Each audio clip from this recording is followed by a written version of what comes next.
আমাদের মহিলাদেরকে, মা বোনদেরকে জাহান্নামমুখী করার জন্য মহিলা শব্দ বাদ দিয়া নারী শব্দ আনয়ন করা হয়েছে। ঠিক।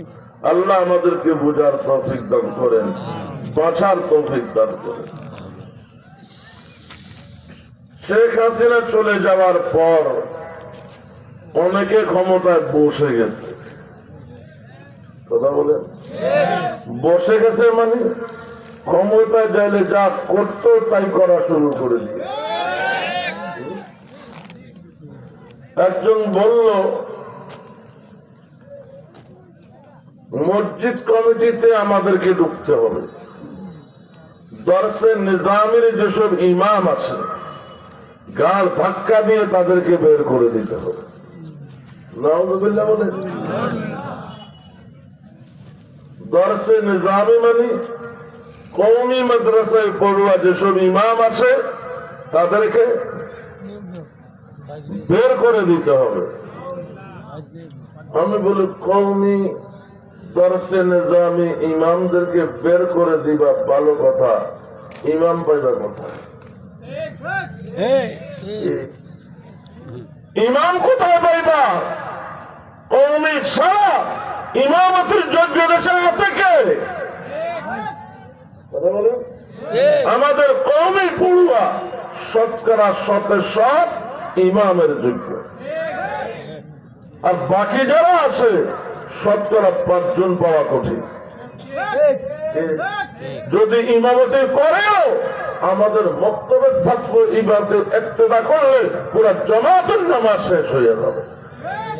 এই মাসালা কি আছে যে অশুদ্ধ পড়ে তার পেছনে যদি শুদ্ধ পড়ার মতন একজন মুসল্লি ইক্তেদা করে ইমাম সহ পুরা জামাতের নামাজ শেষ।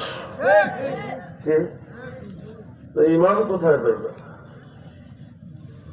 কওমি দেওবন্দি মাদ্রাসা শুধু বাংলাদেশ নয়, সারা দুনিয়ার ইমামের যোগান দিচ্ছে। আপনি খবর নিয়ে দেখেন, সারা দুনিয়াতে শতকরা 80 থেকে 85% মসজিদের ইমাম কওমি দেওবন্দি। মক্কা শরীফের 10 জন ইমাম, এদের থাকার জন্য একটা আবাসিক এলাকা আছে আল আওয়ালি, ওই এলাকায় একটা মসজিদ আছে, ওই মসজিদের ইমামকে দেখেছি বাংলাদেশি কওমি। সুবহানাল্লাহ বলেন। বাড়ির সিলেট জকিগঞ্জ, সিলেট দরগা কওমি মাদ্রাসার পারে হযরত মাওলানা হাফেজ রশিদ আহমদ মনসুরি। কেমন হইল ঘটনা? 10 জনের একজনে এক ওয়াক্ত নামাজ পড়ায় মক্কাতে, বাকি 9 জন মহল্লায় থাকলে মহল্লার মসজিদে নামাজ পড়ে। কার পিছনে? কওমি দেওবন্দি ইমামের পিছনে। ঘটনাটা কেমন হলো? কাবার ইমামের ইমাম বাংলাদেশি কওমি। জোরে বলেন সুবহানাল্লাহ। কওমি মাদ্রাসা জঙ্গি সন্ত্রাসী বানায় না, কাবার ইমামের ইমাম বানায়। জিদ্দায় একটা মসজিদ আছে, ওই মসজিদের নাম আল মসজিদুল জামিউ শেখ আব্দুর রহমান আস-সুদাইসি। শেখ সুদাইসি কে?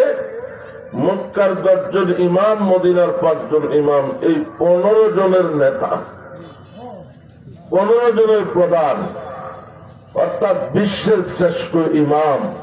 তার নামে জিদ্দায় মসজিদ।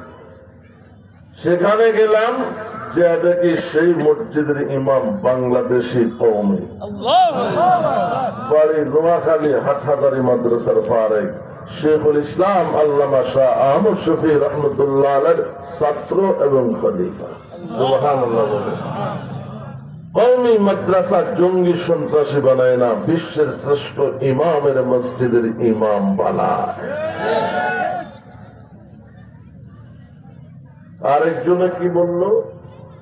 কোন মাদ্রাসায় যারা পড়ে তারা হয় মাদ্রাসায় চাকরি করে, না হয় মসজিদে চাকরি করে। মসজিদ মাদ্রাসার 4 দেয়ালের ভিতরে তাদের জীবনটা বন্দী। মানে আমাদেরকে ছোট করার যত লাইন আছে